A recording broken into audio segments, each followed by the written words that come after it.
morning, whilst I was wandering about the gardens and plantations at Longwood, I encountered the emperor, who stopped, told me to come with him, and he would show me some pretty toys. Such an invitation was not to be resisted, and I accordingly accompanied him to his billiard room, where he displayed a most gorgeously carved set of chessmen, which had been presented to him by Mr. Elphinstone.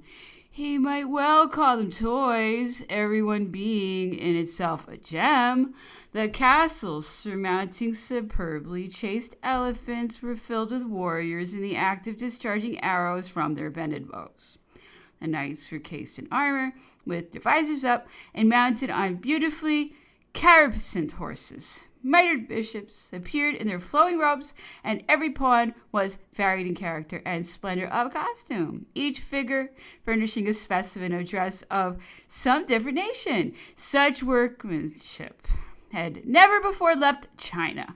Art and taste had been exerted to the utmost to devise such rare specimens of skill and elegance. The emperor was as much pleased with this present as I should have been with a new plaything. He told me he had just finished a game of chess with Lady Malcolm, with these most beautiful things, and that she had beaten him. He thought solely from his attention, having been occupied in admiring the men instead of considering the game.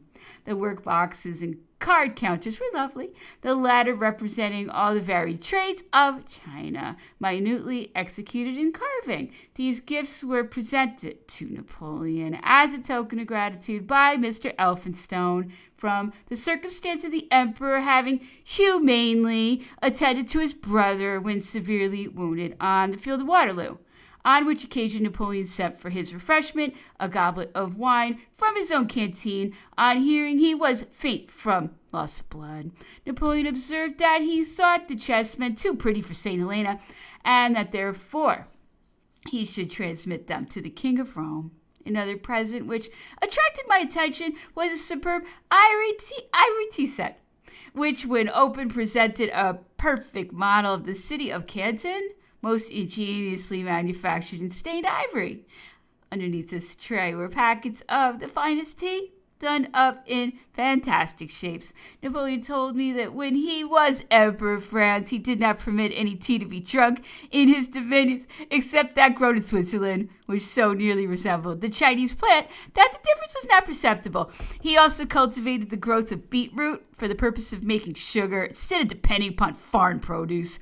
Seeing the ex-emperor one day less amiable than usual and his face very much swollen and inflamed, I inquired the cause. And he told me that Mr. O'Meara had just performed the operation of drawing a tooth, which caused him some pain. I exclaimed, "What? You complain of the pain so trifling an operation could give? You who have passed through battles innumerable amid storms of bullets whizzing around you, and by some of which you must occasionally have been hit? I am ashamed of you, but nevertheless, give me the tooth, and I will get it set by Mr. Solomon's as an earring, and wear it for your sake." The idea made him laugh heartily in spite of his suffering, and caused him to remark that he thought I should never cut my wisdom teeth. He was always in extra good humor with himself whenever he was guilty of anything approaching to the nature of a witticism. Napoleon had a peculiar horror of ugly women, and knowing this weakness, I one day begged he would allow me to introduce him to Mrs. S., the wife of a gentleman holding a high official appointment in India. I must confess feeling rather nervous at the time, knowing her to be one of the very plainest persons ever seen. She had nevertheless all the air and graces of a beauty, and believed herself to be as lovely as Chinery had portrayed her on ivory. She thought she might make an impression on the great man. For that purpose, loaded herself with all the finery an Indian wardrobe could afford. She dressed in crimson velvet bordered with pearls, and her black hair she braided and adorned with pearls and butterflies composed of diamonds, rubies, and emeralds. When introduced to Napoleon, and after he had put the usual questions to her as to whether she were married, how many children she had, and so on, he scrutinized her over and over again, trying, but in vain, to discover some point whereupon to compliment her.